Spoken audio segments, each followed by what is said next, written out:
todo vírus respiratório, então eu vou falar de vírus que entram e colonizam e participam da infecção também da via respiratória.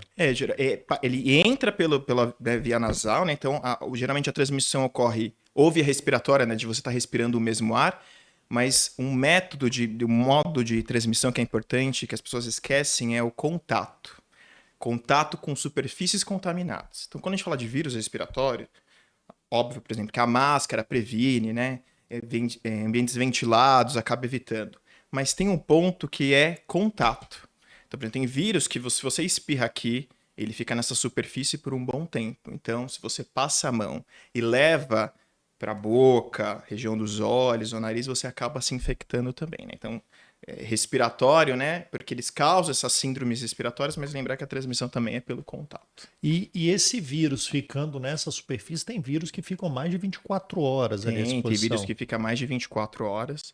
E o grande exemplo que eu dou é das creches, né? Então, quem é pai e mãe sabe, né? Quando tem uma criança doente numa escola infantil, pode ter certeza que todas as outras vão ficar, né? Então, elas compartilham brinquedos, lápis, materiais escolares. Então, uma vez que elas passam aquilo na boca e deixam largado ali, a outra criança acaba pegando e acaba se infectando. Claro que para alguns vírus há mais particularidade. Uns vão ser mais por contato, outros mais respiratórios. Isso vai depender aí da etiologia de cada vírus. Então já até aproveita deles, porque eu não entendo nada disso. Eu entendo que eu tenho filho, eu sou pai nessas horas. Quais são os vírus mais comuns respiratórios que a gente tem? Então, se a gente falar do vírus mais comum é o rinovírus, né? O rinovírus ele tem diversos tipos. Dentro do rinovírus tem vários tipos de rinovírus, né? Diferentes cepas. E é o vírus que circula o ano inteiro e é o que causa o resfriado comum. Então, se a gente for falar do resfriado comum, que é a coriza, o nariz congestionado, às vezes uma febre baixa, aquele quadro que dura alguns dias, o rinovírus é o principal causador e ele circula durante o ano inteiro. Então ele é o vírus respiratório mais comum, que vai causar essas síndromes do dia a dia, né? Todo mundo aí vai ter um resfriado ao longo do ano, não tem como passar, né? Difícil Adultos e fugir, né? crianças. É. Eu sempre falo isso. Se você vê durante o ano quantas vezes você ficou resfriado, você vai ficar resfriado provavelmente uma vez por ano ou mais adulto. Criança fica mais, né? Então, é um ponto que eu sempre gosto de chamar a atenção, porque às vezes tem pai que fala: nossa, mas meu filho tá resfriado o tempo todo, o nariz escorrendo, não para de tossir. Mas tem que lembrar que uma criança que frequenta escola, mesmo ela saudável, ela pode ficar resfriada 8 a 12 vezes por ano, Uau! dependendo do contexto que ela vive. Então, quanto mais cedo vai para a escola, por exemplo, mais contato essa criança vai ter com vírus respiratórios. A gente sabe que o sistema imunológico da criança ele é mais imaturo, então ele combate diferente de um adulto. Então ela pode ficar resfriada várias vezes por ano. E aí eu sempre falo, às vezes um resfriado dura 10 a 15 dias para se resolver completamente. Então se você fizer a conta, às vezes o filho vai ficar doente aí durante 6 meses. E isso enlouquece os pais, Sem mas nem dúvida. sempre isso é um sinal que a criança tem algum problema de saúde grave, enfim, que ela tem algo a mais que precisa ser investigado. Às vezes faz parte mesmo Mas aí. esse resfriado pode ser levinho também, né? Pode ser Pode, algo né? muito. Geralmente cada um vai apresentar de uma certa forma, né? Eu sempre falo que resfriado, ele se comporta como uma curva, né? Então tem aquele início dos sintomas. Quem é adulto sabe, né? Sabe aquele dia da quebradeira que você sente que o seu corpo tá meio cansado, Começa a aí fraquejar a perna. fraquejar, você fala, tô É, estranho, uma dor de cabeça ali, a garganta arranha, no outro dia você já acorda, né, com mais sintomas. Geralmente tem essa evolução ao longo dos dias. Tem um pico dos sintomas, então aquele dia que você acorda pior, e aí, né, você tem mais dificuldade para trabalhar, para fazer alguma coisa, que é o dia que a criança geralmente apresenta o sintoma propriamente dito. E geralmente esse pico ocorre aí 3 dias, dependendo da doença, 5 dias. Isso aí tende a ter esse pico, né? 24 horas, 48 horas, depois tende a uma melhora progressiva ao longo dos dias, né? Então você vai melhorando a coriza, fica aquela tosse residual, e aí leva mais ou menos uns 10, 15 dias para se resolver, né? Então o resfriado geralmente tem essa evolução, né? Tem o perfeito. começo, meio e fim que eu falo, não tem complicação no meio. Tá, e além do rinovírus, quais outros que a gente tem? Então a gente tem que o rinovírus é o mais comum, tem diversos vírus respiratórios, então tem metapneumovírus, bocavírus, mas os mais importantes que eu acho que merece destaque é o VSR, que é o vírus sincicial respiratório, que ele é muito comum antes dos 2 anos de idade, e ele que está mais ligado a bronquiolite. Certo. O vírus influenza, né, que a gente tem o A e o B, que é o que está ligado à gripe especificamente, né, que é causado pelo vírus influenza. E a Covid-19, né, que é o SARS-CoV-2, que é um coronavírus, né, que pandêmico, desde 2020 a gente convive com ele.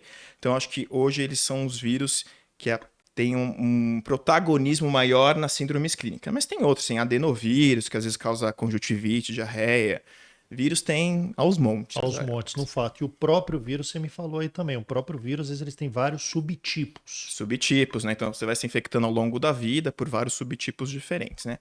Aí depende da formatação do vírus, né? Tem vírus que demoram mais para ter mutações, ou quando mudam tem potenciais pandêmicos, que é exemplo da influenza, né? Então a influenza, a gente ainda convive com o vírus de 2009, né? Que é o que teve o H1N1 quando teve a pandemia de 2009. E o SARS-CoV-2, né, que é o vírus da Covid-19, e a gente teve o anterior, né, que não chegou a virar uma pandemia, mas esse também vira. Então, para cada vírus tem essas pequenas diferenças. Tá. E a transmissão, você falou que uma das mais importantes é o contato, mas também tem a transmissão respiratória, às vezes alimento, tudo isso pode ser também um foco de transmissão. Pode, né? Então, por exemplo, vírus. Se a gente parar para pensar em um ambiente que é fechado, mal ventilado, e tem uma pessoa tossindo, né? Você vai formar gotículas nesse ar. Então, se você está muito próximo dessa pessoa, você acaba se infectando através dessas gotículas, né? O contato é porque essas gotículas elas caem em alguma superfície. Então, se você passa a mão, se você não tem o hábito de lavar a mão ou de limpar a superfície, você acaba entrando em contato com esse vírus e acaba se infectando. Quando forma aerosóis, são alguns vírus específicos. Então, quando eu comentei do sarampo, o sarampo é uma das doenças mais contagiosas que tem na infectologia. Então, se numa sala tem uma pessoa com sarampo e tem outras 10 que não foram vacinadas, por exemplo, 9 vão pegar. Porque ele fica presente no ar e ele infecta de uma forma muito mais rápida. Então, a gente tem que lembrar, por exemplo, a gente está falando de São Paulo, que é uma cidade aglomerada, com muita gente, então as pessoas frequentam lugares com todas juntas, os mesmos espaços. Então, você vê que isso facilita a transmissão dos vírus, né? É diferente de uma família, talvez, que mora no interior, numa casa grande e que a criança talvez não tenha tanto contato. Então, essas coisas... Esses fatores ambientais acabam interferindo também no modo de transmissão. E quando a gente fala em imunidade infantil, que você falou que é menor, né? Ela está se desenvolvendo a imunidade. Uma criança que, por exemplo, do interior, como você falou, que tem pouco contato, se ela vem a morar aqui, ela tende a ficar doente mais fácil do que uma que teve mais contatos? A imunidade da criança ela vai se desenvolvendo desde o nascimento, né? E geralmente após os 2 anos ela tende a ficar melhor, né? Então ela consegue responder. Então, quem é pai e mãe sabe que aquela criança que vai para a escola com 6 meses de vida, assim, logo depois da licença, é uma criança que vai ficar mais doente e vai preocupar mais. Então, esse período pós-creche ali da primeira metade do primeiro ano de vida, segundo ano de vida, é mais complicado. Mas uma criança que frequenta espaços públicos, num parque, vai brincar, ela vai entrar em contato. Mas, de fato, uma criança que fica, por exemplo, que é cuidada mais em casa, que já não frequenta a creche, ela fica menos doente. Óbvio, quando ela for para uma escola, ela vai entrar em contato com esses vírus. Sim. E ela vai ter quadros clínicos. Mas provavelmente quadros clínicos mais leves, porque a resposta dela vai ser melhor, mais robusta. Então, geralmente, o risco de complicação, né, porque quando a gente fala de vírus, a gente tem os quadros simples, mas tem as crianças que pegam e complicam, fazem quadros mais graves diante desses vírus, né? E geralmente isso acontece ali com menos de 2 anos de vida. Então não influencia tanto ter contato ou não, influencia sim o desenvolvimento com a idade mesmo dessa criança. Porque a forma que você responde vai ser melhor, porque sua imunidade é melhor, né? Então, um bebê que pega um vírus respiratório, ele se comporta de um jeito e o risco de complicar é de um jeito. Uma criança de 3 anos, 4 anos...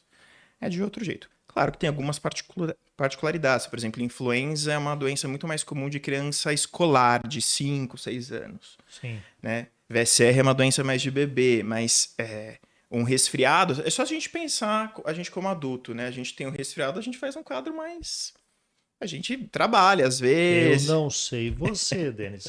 Você falou, criança pequena, quadro grave, depois melhora, mas quando a gente fica homem adulto, quase Reclama que mais. morre. Reclama mais. Me ajuda aí. Não, reclama mais. Claro, o influenza em adulto é grave também, pode dar Muito, se quadro for grave. homem, então, casado, morando junto, então, aí quase morreu.